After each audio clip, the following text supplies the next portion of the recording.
Hey, all you fuckers in YouTube land, it's Frightener22, and I'm back with another At the Movie segment.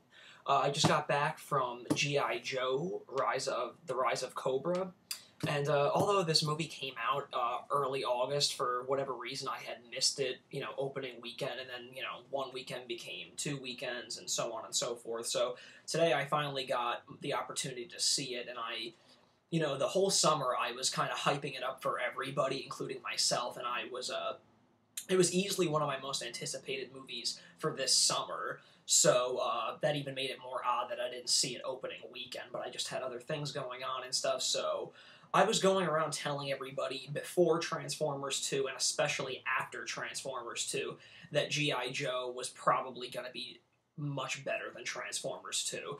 Needless to say, after I saw Transformers 2, I was going as far as calling it a fact before I had seen it, because I thought Transformers 2 was a piece of fucking shit. So, now the big question is, did G.I. Joe meet my expectations? Yes, it did. It totally did, guys. G.I. Joe was just a great, fun summer popcorn movie. G.I. Joe is the movie that Transformers 2 wanted to be so badly, but just failed on so many levels. G.I. Joe just ruled on so many levels, guys. So to, further explain why I liked it so much, I just thought that G.I. Joe really captured the spirit of why the cartoon was so great, but the trickiest thing with trying to make a television show, and when you're trying to bring it into the modern age for people to, connect with it by today's standards and not just try and please the fans of, from the 80s and what have you. It's a pretty tough feat, but this movie totally did it. I mean, like, the modernization that they did in the films with the technology and, the weapons and just the whole 9 yards, it was solid. It was so cool, man. Like, I was just totally engaged. The entire, 118 minutes of the film's runtime, I was just totally engaged, having a really fun time during this movie. And, the casting in this movie, I thought, at first I was a little weary, because I was like, Channing Tatum. I was like, the dude from Step Up is gonna play Duke. Like, Duke, man. Like, I don't know if I buy that. So, after seeing the movie, I thought that Channing Tatum actually did a really good job. I thought that, he took a really good authority figure and played a really tough, gruff war hero. There's just tons of other great casting in it. Damon Wayans was another guy that I thought was going to be, somewhat of an annoying casting job, but he played Ripcord really great, and he brought in most of the comedic, the comedic value to the film, so that worked a lot. I mean, anytime that he came on screen, with a one-liner or something, I was cracking up, so, I mean, it worked on that level. And then the other casting of Dennis Quaid as Hawk, small bit part, but still effective. Quaid really owned that. I really enjoyed seeing him in that role. The gorgeous Sienna Miller played Baroness, and she was awesome. She was one of my favorite characters in it. Rachel Nichols played Scarlet, and she was phenomenal in it. And, the casting of Joseph Gordon-Levitt as Cobra Commander was the one that I was actually the most interested to see how that was going to play out, because I really thought that was really miscasted, but once I saw him, I thought he actually played it pretty damn well, although, my only real quarrel with this movie is, two minor things.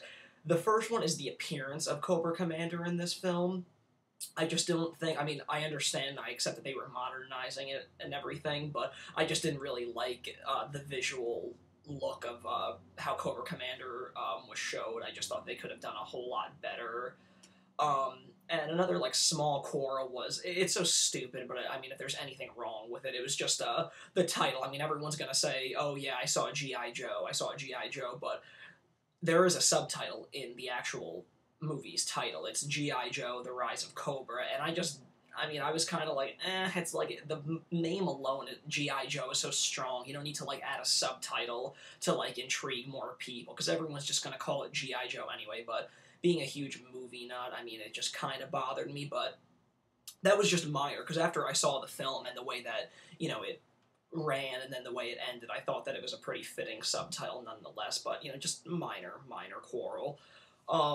So, like I said, I mean, I thought the casting was pretty solid all around. The action scenes were phenomenal in this movie. I mean, the destruction, when they're in the when Damon Wayans and Channing Tatum are in the accelerating suits and they're chasing Baroness through the streets of Paris, it's really phenomenal. It's just so cool, just like the way it was shot and just the explosions, the car destruction. It was just really solid. And then when the warheads actually hit the Eiffel Tower and it made it collapse, that was just unreal. It was totally cool. And for a film that requires so many different characters, and let's face it, if anyone's a G.I. Joe fan, I think everyone knows it. Like, how many characters that are in the G.I. Joe universe is almost endless. But the characters that they put in this story, it's almost like, okay, they have so many characters that seems a little overwhelming. I hope that they pay enough debt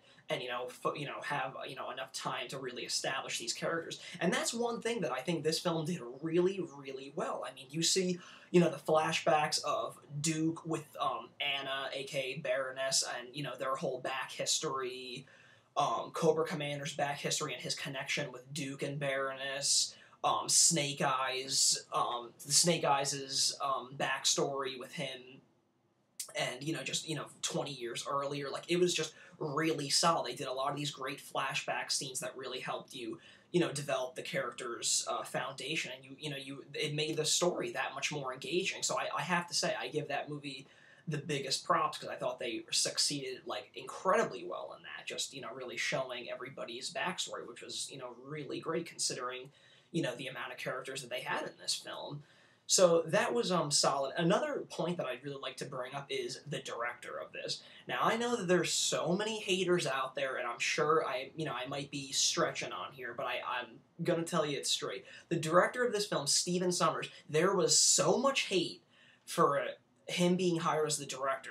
He's most well known as directing The Mummy and The Mummy Returns, which, might I add, are incredibly great, good popcorn films. I don't care what anybody says. I haven't seen the third one yet, and I realize he didn't direct it, but, I think the first two films from The Mummy Returns are great, action-packed, popcorn, summer fun films. And I think that energy and that kind of vibe he brought incredibly well to G.I. Joe. So when I heard that he got hired, I actually thought for a second, I said, you know what? Yeah, I think that's exactly what G.I. Joe needs. I think they need a director like Stephen Sommers. So I say screw all the haters. Stephen Sommers did a great job. I really enjoyed his vision, and I really hope that he signs on for the sequel that I hope is coming, because the story definitely leaves itself open for it, because there's, like I said, so many great characters and stories to be told in the G.I. Joe universe, so I absolutely am all for Stephen Sommers coming back for a sequel and maybe, a third film, if that. So, overall, this is the last film of the summer that I really needed to see. Everything else that I wanted to see this summer, I saw. And I'd have to say G.I. Joe, The Rise of Cobra, probably will be going down as one of my favorite films of this summer.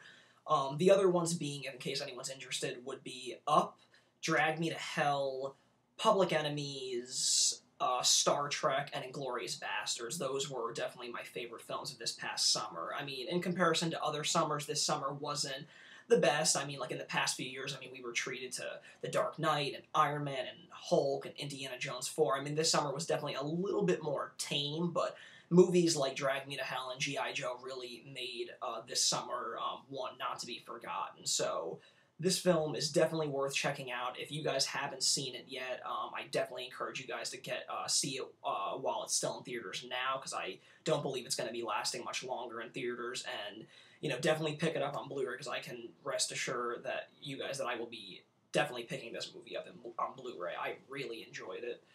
So, I guess that closes this segment of At the Movies. I'd like to thank you guys for tuning in again.